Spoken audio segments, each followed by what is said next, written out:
News Karnataka ಫಸ್ಟ್ಗೆ ಸ್ವಾಗತ. ಇಂದಿನ ಪ್ರಮುಖ ಸುದ್ದಿಗಳು.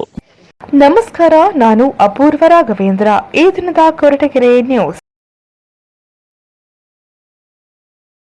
78ನೇ ಸ್ವಾತಂತ್ರ್ಯ ದಿನಾಚರಣೆಯ ಸಡಗರದ ಹಬ್ಬವನ್ನು ಅದ್ದೂರಿಯಾಗಿ ಆಚರಿಸಿದ ತಾಲೂಕು ಆಡಳಿತ.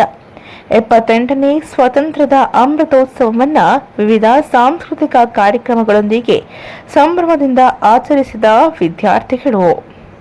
78ನೇ ಸ್ವಾತಂತ್ರ್ಯದ ಅಮೃತ ಮಹೋತ್ಸವದ ಧ್ವಜಾರೋಹಣವನ್ನು ನೆರವೇರಿಸಿದ ತಾಲೂಕು ದಂಡಾಧಿಕಾರಿ ಮಂಜುನಾಥ್. ಕೊರಟಗೆರೆ ಪಟ್ಟಣದ ಜೂನಿಯರ್ ಕಾಲೇಜು ಆವರಣದಲ್ಲಿ ಏರ್ಪಡಿಸಲಾಗಿದ್ದ 78ನೇ ಸ್ವಾತಂತ್ರ್ಯ ಅಮೃತ ಮಹೋತ್ಸವವನ್ನು ಉದ್ಘಾಟಿಸಿದ ತಹಶೀಲ್ದಾರ್ ಮಂಜುನಾಥ್. ನಂತರ ಅವರು ಮಾತನಾಡಿ, ನಮ್ಮ ದೇಶಕ್ಕೆ ಸ್ವಾತಂತ್ರ್ಯ ಬರಬೇಕಾದರೆ ಹಲವು ಹೋರಾಟಗಾರರ ನೆತ್ತರು ಹರಿದಿದೆ. ಅವರ ಜೀವನವನ್ನ ಪಣಕ್ಕಿಟ್ಟು ನಮ್ಮೆಲ್ಲರಿಗೆ ಸ್ವಾತಂತ್ರ್ಯವನ್ನ ತಂದುಕೊಟ್ಟಿದ್ದಾರೆ. ಆ ಎಲ್ಲ ಹೋರಾಟಗಾರರನ್ನ ಮನಸ್ಸಿನಲ್ಲಿ ನೆನೆಸಿಕೊಂಡು ಪ್ರತಿನಿತ್ಯ ನಾವೆಲ್ಲರೂ ಕೂಡ ಒಗ್ಗಟ್ಟಿನಿಂದ ಮುನ್ನಡೆಸಿಕೊಂಡು ಹೋಗಬೇಕಾಗಿದೆ. ಹಾಗೆಯೇ ದೇಶ ನಮಗೇನು ಮಾಡಿದೆ ಎನ್ನುವುದಕ್ಕಿಂತ ನಾವು ದೇಶಕ್ಕೆ ಏನು ಮಾಡಿದ್ದೇವೆ ಎನ್ನುವುದು ಬಹಳ ಮುಖ್ಯವಾಗುತ್ತದೆ. ಆದ್ದರಿಂದ ನಾವೆಲ್ಲರೂ ಕೂಡ ದೇಶ, ನಾಡು, ನುಡಿಗಾಗಿ ಶ್ರಮಿಸೋಣ ಎಂದು ತಿಳಿಸಿದರು. ಎಲ್ಲಾ ಧರ್ಮಗಳನ್ನು ಎತ್ತಿ ಹಿಡಿಯುವುದು, ಪ್ರತಿಪಾದಿಸುವುದು, ಕನವರಿಸುವುದು ಮಾನವನ ತಾಯತ್ವ. ಈ ಅಮೃತವನ್ನು ನಾವೆಲ್ಲರೂ ಸೇವಿಸುವಂತಾಗಲಿ. ಬೇರೊಬ್ಬರ ಭಾವನೆಗಳ ಮೇಲೆ ಗದಾಪ್ರಹಾರ ಮಾಡುವಂತಾಗಬಾರದು. ಸಾಮರಸ್ಯದ ಜೀವನ ದೇಶದ ಪ್ರಗತಿಗೆ ಪೂರಕವಾಗಿರುವುದರಿಂದ ಎಲ್ಲರೂ ತಮ್ಮ ಹಕ್ಕು ಕರ್ತವ್ಯಗಳೊಂದಿಗೆ ಇತರರ ಭಾವನೆಗಳಿಗೆ ಬೆಲೆ ಕೊಡುವಂತಹ ಮನಸ್ಥಿತಿ ನಮ್ಮದಾಗಲೆಂದು ಹಾಗೂ ಭಾರತದ ಭವಿಷ್ಯ ನಿಮ್ಮೆಲ್ಲರ ಕೈಯಲ್ಲಿದೆ. ಇದನ್ನು ಜೋಪಾನವಾಗಿ ಕಾಯ್ದುಕೊಳ್ಳೋಣ. ಸಮಾಜದಲ್ಲಿ ಪ್ರಜ್ಞಾವಂತ ನಾಗರಿಕರಾಗಿ ಬಾಳೋಣ. ಅಭಿವೃದ್ಧಿ ಹೊಂದಿದ ಭಾರತ ನಿರ್ಮಿಸೋಣ ಎಂದು ನಿಮ್ಮೆಲ್ಲರಲ್ಲಿ ತಹಶೀಲ್ದಾರ್ ಹಾಗೂ ತಾಲೂಕು ದಂಡಾಧಿಕಾರಿಯಾಗಿ ನಾನು ವಿನಂತಿಸಿಕೊಳ್ಳುತ್ತೇನೆ. ಈ ಸ್ವಾತಂತ್ರ್ಯೋತ್ಸವದಂದು ಸಮಾಜದ ಎಲ್ಲ ಕ್ಷೇತ್ರಗಳಲ್ಲಿಯೂ ಸರ್ವಾಂಗೀಣ ಅಭಿವೃದ್ಧಿಯತ್ತ ನಮ್ಮ ದೇಶವನ್ನು ಕೊಂಡೊಯ್ಯೋಣವೆಂದು ಆಶಿಸುತ್ತಾ ನನ್ನ ಸಂದೇಶವನ್ನು ಮುಕ್ತಾಯಗೊಳಿಸುತ್ತಿದ್ದೇನೆ. ಧನ್ಯವಾದಗಳು. ಜೈ ಹಿಂದ್, ಜೈ ಕರ್ನಾಟಕ, ಜೈ ಜವಾನ್, ಜೈ ಕಿಸಾನ್, ಜೈ ವಿಜ್ಞಾನ್, ಜೈ ಭೀಮ್. ಧನ್ಯವಾದಗಳು. ಇದೇ ಸಂದರ್ಭದಲ್ಲಿ ತಾಲೂಕಿನ ವಿವಿಧ ಕ್ಷೇತ್ರಗಳಲ್ಲಿ ಸಾಧನೆಗೈದ ಸಾಧಕರಿಗೆ ಸನ್ಮಾನಿಸಿ ಸತ್ಕರಿಸಲಾಯಿತು. ಪೊಲೀಸ್ ಇಲಾಖೆಯ ಕಾನ್ಸ್ಟೇಬಲ್ ದೊಡ್ಡಲಿಂಗಯ್ಯ ಮೋಹನ್, ಕೃಷಿ ಕ್ಷೇತ್ರದಲ್ಲಿ ಮಾದರಿ ರೈತ ನರಸಿಂಹರಾಜು, ಪೌರ ಕಾರ್ಮಿಕರಾಗಿ ರತ್ನಮ್ಮ, ಪತ್ರಿಕಾ ರಂಗದಿಂದ ತಾಲೂಕು ಅಧ್ಯಕ್ಷರಾದ ಪುರುಷೋತ್ತಮ್ ರವರಿಗೆ ಸನ್ಮಾನಿಸಲಾಯಿತು.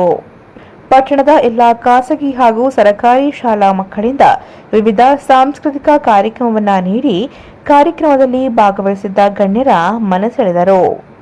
ತಾಲೂಕಿನ ಎಲ್ಲ ಅಧಿಕಾರಿ ವರ್ಗದವರು, ಖಾಸಗಿ ಹಾಗೂ ಸರ್ಕಾರಿ ಶಾಲೆಯ ಶಿಕ್ಷಕರು, ಶಿಕ್ಷಕೇತರ ವೃಂದದವರು, ವಿದ್ಯಾರ್ಥಿಗಳು, ಪೋಷಕರು, ಪೊಲೀಸ್ ಇಲಾಖೆಯ circle inspector Anil, sub inspector Chetan ಹಾಗೂ ಸಿಬ್ಬಂದಿ ವರ್ಗದವರು ಸೇರಿದಂತೆ ಗಣ್ಯಾಧಿಗಣ್ಯರು ಈ ಕಾರ್ಯಕ್ರಮದಲ್ಲಿ ಹಾಜರಿದ್ದರು. ಭಾರತದ UPI ವ್ಯವಸ್ಥೆಯು ವಿದೇಶಗಳಲ್ಲಿಯೂ ಮನೆ ಮಾತಾಗಿದೆ. ಸ್ವದೇಶಿ ನಿರ್ಮಿತ ವಸ್ತುಗಳಿಗೆ ವಿದೇಶದಲ್ಲಿ ಮನ್ನಣೆ ದೊರೆಯುತ್ತಿದೆ. ಭಾರತ ನಿರ್ಮಿತ ಸ್ಯಾಟಲೈಟ್, ರಾಕೆಟ್ ಹಾಗೂ ಬಾಹ್ಯಾಕಾಶಕ್ಕೆ ಸಂಬಂಧಿಸಿದ ಸಂಶೋಧನೆಗಳನ್ನು ಮಾಡಿ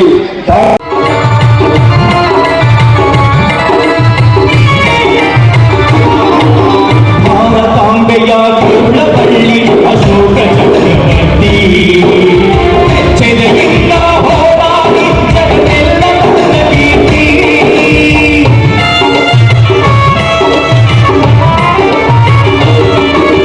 ಭಾರತಾಂಬೆಯ ಗರುಡಪಳ್ಳಿ ಅಶೋಕ ಚಕ್ರವರ್ತಿ ಚೆದೆಯಿಂದ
ಪ್ರಪಂಚದಲ್ಲಿ ಯಾವುದಾದ್ರೂ ಒಬ್ಬ ವ್ಯಕ್ತಿ ಅತಿ ಚಿಕ್ಕ ವಯಸ್ಸಿಗೆ ತನ್ನ ದೇಶಕ್ಕೋಸ್ಕರ ಪ್ರಾಣವನ್ನು ಕೊಟ್ಟಿದ್ದಾರೆ ಅಂತ ಹೇಳಿದ್ರೆ ನಮ್ಮ ಭಾರತ ದೇಶದ ಭಗತ್ ಸಿಂಗ್. ಒಂದ್ಸಲಿ ಜೋರದ ಚಪ್ಪಾಳೆ ಹಾಕೋಣ. ಇಂಥ ಮಹಾತ್ಮರು ಹುಟ್ಟಿದ ಹಾಗೆಲ್ಲ ಆದ್ರೆ ಎಂಥ ದೇಶಭಕ್ತನ ತಾಯಿಗೂ ಕೂಡ ಆ ತಾಯಿಗೆ ಅವನ ಮಗುವಾಗಿರ್ತಾನೆ, ಕರುಳು ಬಳ್ಳಿಯಾಗಿರುತ್ತೆ. ತನ್ನ ತಾಯಿಯ ಕಣ್ಣೆದುರುಗಳನ್ನೇ ಗಲ್ಲಿಗೇರುವಂತಹ ಸ್ಥಿತಿಯಲ್ಲಿ ಎಲ್ಲೋ ಒಂದು ಕಡೆ ತಾಯಿಯ ಕರುಳು ಹೋಗುತ್ತೆ. ಮಗನೇ ಭಗತ್ ಸಿಂಗ್ ನನ್ನನ್ನು ಬಿಟ್ಟು ಹೋಗ್ತಾ ಇದೆಯಲ್ಲಪ್ಪ ಅಂತ ಕರೆದಾಗ ಅಂತ ಸಮಯದಲ್ಲಿ ಭಗತ್ ಸಿಂಗ್ ಅವನಿಗೆ ತಾಯಿ ಒಂದು ಮಾತನ್ನ ಹೇಳಿದಾಗ ಅದು ನಿಜವಾಗ್ಲೂ ನಾವು ಎಷ್ಟು ಹೆಮ್ಮೆಯಿಂದ ಹೇಳಬೇಕು. ಅದಕ್ಕೆ ಹೇಳ್ತಾರೆ, ಮಗನೇ ಭಗತ್ ಸಿಂಗ್ ಎಂದು. ನ್ಯೂಸ್ ಕರ್ನಾಟಕ ಒಂದು ವರದಿ, ಮುತ್ತುರಾಜ್ ಕೊರಟಗೆರೆ.